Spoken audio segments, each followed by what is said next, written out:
Camera's rolling. Okay. When you hear the first time about the story, about this time machine thing, what did you think? Well, they didn't really tell me anything about the story. They just gave me the script. And so I was in my dressing room and I didn't have much to do that day. And I opened it and started reading. It said a story about love with some time travel. That's what it said in the front. Oh, that sounds quite strange. And then I started reading, and it was funny how quickly it made sense, how normal the time travel was. And I think that's what made me really like it. One of the things that made me really like it was the fact that it was just so quick to get through. You know, it was such a enjoyable story and so normal. And I think that was my first impression, was just how well it worked. Your character is the opposite in the beginning of the movie of a womanizer. So I think he's a de-womanizer. Yeah, de-womanizer. Yes. So do you think he had get married as a girlfriend without the time machine too? Would he ever have got married without it? I think kind of the point of the film, for me, was that in the end, time travel ends up almost getting in the way. Because the first time he meets the most beautiful woman in the world, it goes brilliantly. It goes brilliantly, and they totally connect, and it's totally magical, and everything about it is as good as you could hope for. And then he uses time travel and he messes it up. So I think it might have been a little bit easier with her, because with her he's himself, you know. Okay. Whereas with everybody else, no, not a chance. He never would have slept with anybody before that if it wasn't for time travel. But with her, I think it was all perfect. Yeah. You know Bill Nye before you get to this movie. I think in Harry Potter you met him. I'd never met him. We had both been in the same Harry Potter film, but he had done his stuff separately to me, so I hadn't met him. And then obviously when I found out he was cast, I was just terribly excited, and then met him, and he was nicer than I thought he'd be, even nicer and even more brilliant to spend a day with and to act with. So I got really, really lucky. Yeah. Did you learn something from him or take something from him with you? I hope I did. I think if I didn't, then I'm a very stupid man, because there's a lot to learn, there's a lot to take on board, and there's a lot just to enjoy about him. He's so pleasant to be around, and he doesn't make acting a really serious, boring exercise. He makes it alive, and he makes it interesting, and he makes it fun.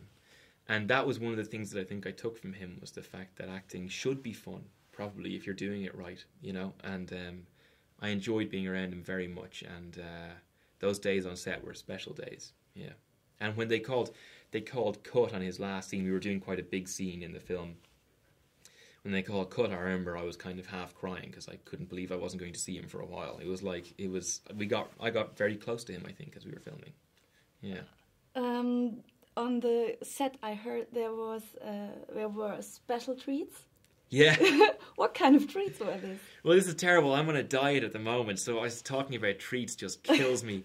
But every Friday, Emma, Richard's partner, there was always cake that she told us she made the cake, and I think she was lying. I think she bought the cake and then said that she made it, but maybe she did make it. But it was delicious. She'd bring in cakes, you'd get packets of sweets, and you would get lottery cards. Everybody would get like a scratch card, and I won twice on the scratch cards. I won £10 each time, which was more than I got paid for the movie. So it was fantastic, and the whole thing was just kind of brilliant. It was they made everybody feel really at home. And then they'd play music, and then when Rachel's last day, there was an ice cream truck, and Rachel did the ice cream for everybody, and it was just brilliant. It was brilliant, so much fun. Yes, it sounds like that. It really was. I read on the German Wikipedia site something about you, that there's something about your favorite books, favorite songs. Okay. And there also was this line, more hobbies are cashew nuts and football reports on RTE Sport. Is that true? Do you know, football is a bit of a sore topic for me at the moment, because we're in Germany, and the Germans did not make life easy for the Irish when it came to football. They've not done us any favours, to be honest with you, and they've really, really annoyed me. There you go. So thanks a lot, Germany, for messing up our hopes of qualifying. Yeah, I love cashew nuts. I'm not allowed to eat those at the moment either. I love cashew nuts. And then the football commentary on RTE is better than football commentary anywhere else in the world. It's four guys. They're all quite old now and cranky. And they just give out to each other for hours on end. And I can't look away. I love it. I love it.